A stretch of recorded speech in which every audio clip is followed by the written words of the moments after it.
Bonjour et bienvenue à GG Tarot. J'espère que vous allez bien. Alors, je suis finalement de retour après quelques semaines d'absence. J'ai pris des vacances et ensuite, bon, le retour au travail, c'était pas mal intense. Donc, mon temps était pas mal limité pour pouvoir faire les lectures les soirs et les fins de semaine. Mais là, je suis de nouveau régulier dans mon horaire, je pourrais dire. Donc, aujourd'hui, nous faisons la lecture pour nos chers cancers célibataires.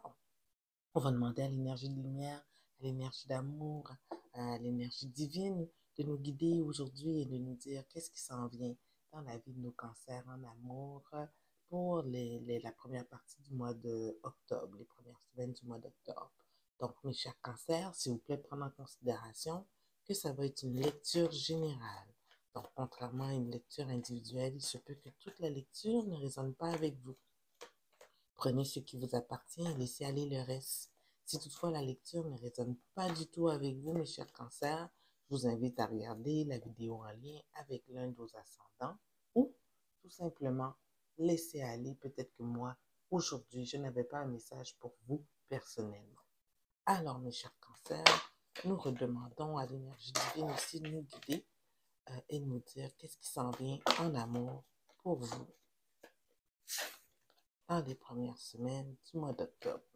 En tout cas, il y a des belles cartes qui viennent de tomber là. J'espère juste qu'elles vont ressortir. L'énergie du cancer en amour.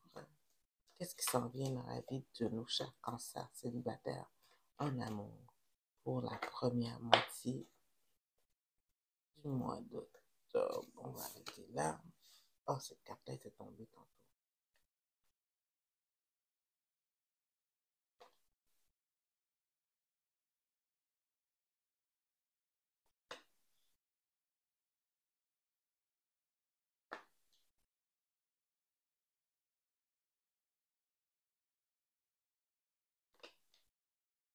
Hmm.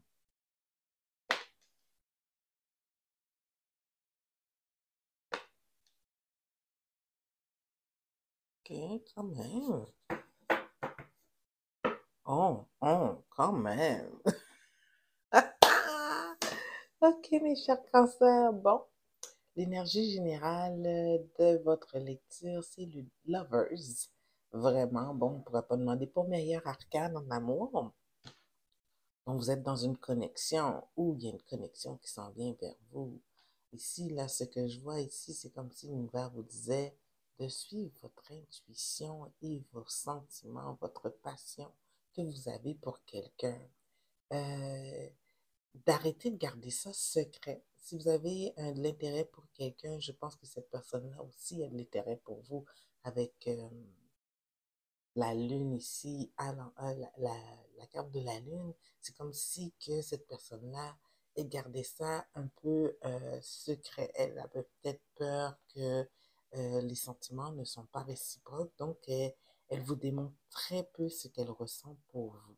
Alors ici, là, déjà là, on vous dit avec l'énergie de la prêtresse suivie de l'as de bâton, bien de suivre votre intuition, de suivre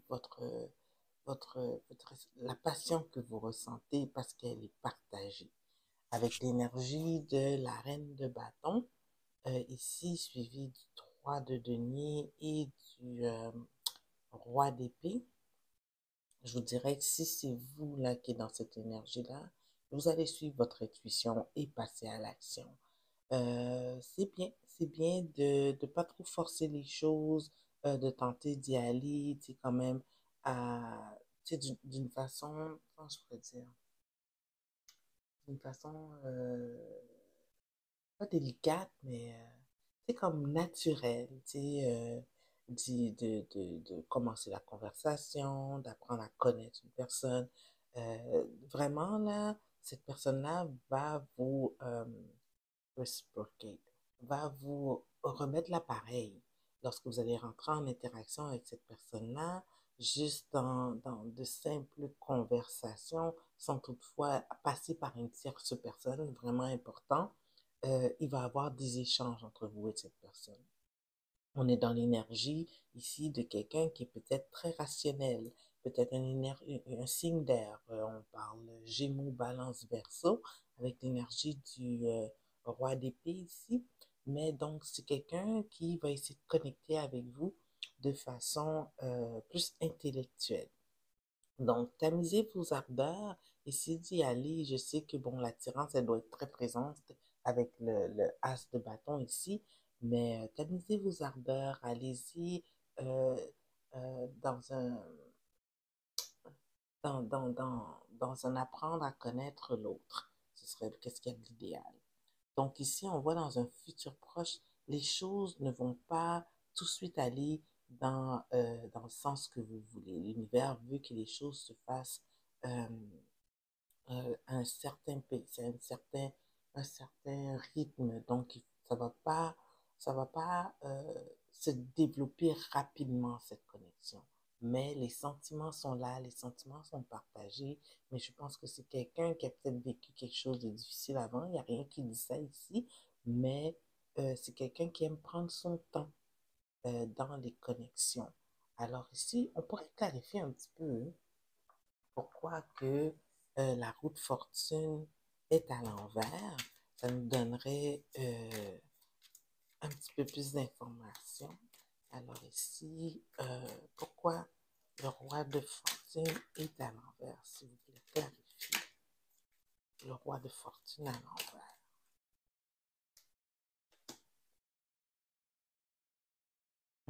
Ok.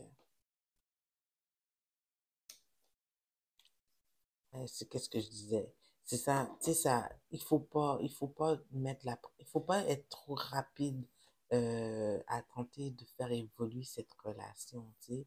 Ici, si vous forcez les choses, la personne va se, se, se recoquiller sur elle-même et elle va pas s'ouvrir à vous. Alors, pouvoir arriver, malgré des sentiments, malgré que cette personne-là vous apprécie énormément, il y a quand même une résistance. Donc, soit une résistance par rapport à son entourage, soit une résistance par rapport aux choses autour de vous. Peut-être c'est quelqu'un que vous rencontrez dans le milieu du travail et ben, c'est quelqu'un qui aime garder ce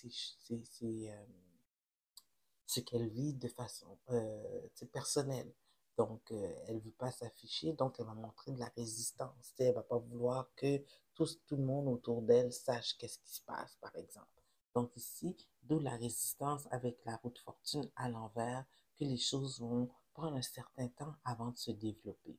Donc ici, notre prince de bâton qui est à l'envers nous démontre que cette personne-là ne va pas passer à l'action non plus. Elle va plutôt laisser les choses aller et apprendre à découvrir qui vous êtes en tant que personne. Mais les sentiments vont s'éveiller, mes chers cancers. Les sentiments vont s'éveiller ici et ça va laisser place à peut-être développer des choses à un autre rythme par la suite. Alors, mes chers cancers, je trouve que vraiment, qu'est-ce qui se présente à vous, c'est très très bien comme, comme situation. Surtout ici, on vous dit de suivre plus votre intuition. Si vous ressentez vraiment que cette personne-là, avec, il y a une attirance quelconque, allez-y, parce que c'est vrai. C'est juste que la personne a un peu de difficulté à exprimer ses sentiments. C'est quelqu'un de très réservé qui garde beaucoup de choses pour elle. Donc ici, il va falloir développer une amitié au départ pour laisser les choses évoluer. Mais on a l'énergie ici que c'est une connexion qui a lieu d'être. Alors, on va vous prendre un petit message des oracles. Je trouve ça cool. On va y aller avec Island Time Wellness. J'aime bien ces petites cartes-là, surtout qu'on a un amour de confirmer, là. Ben, une connexion, pas un amour. On va dire des choses comme qu'elles sont. Une connexion de confirmer. J'aime bien prendre cette petite carte-là. Alors, une carte, s'il vous plaît, pour nos cancers. Hmm. Unconditional loving, giving and receiving affection, falling in love. Prenez votre temps, cher cancer. Prenez le temps de découvrir cette personne-là. Prenez le temps de converser avec elle. Ne forcez pas les choses. Les choses vont se faire graduellement. D'accord? Alors sur ce, mes chers cancers, j'espère que cette lecture elle a bien résonné avec vous. Si oui, s'il vous plaît, aimez la vidéo. Ça aide pour les algorithmes pour que ce soit beaucoup plus vu sur la plateforme YouTube. Partagez-la vous-même si ça vous intéresse, si vous jugez qu'elle vaut la peine d'être partagée. Et inscrivez-vous à la chaîne si c'est toujours pas fait. Alors sur ce, merci. Merci de m'écouter. Merci d'avoir patienté que je revienne de vacances et que mon horaire se stabilise. Et je vous dis, on se voit dans 2 semaines. Au revoir.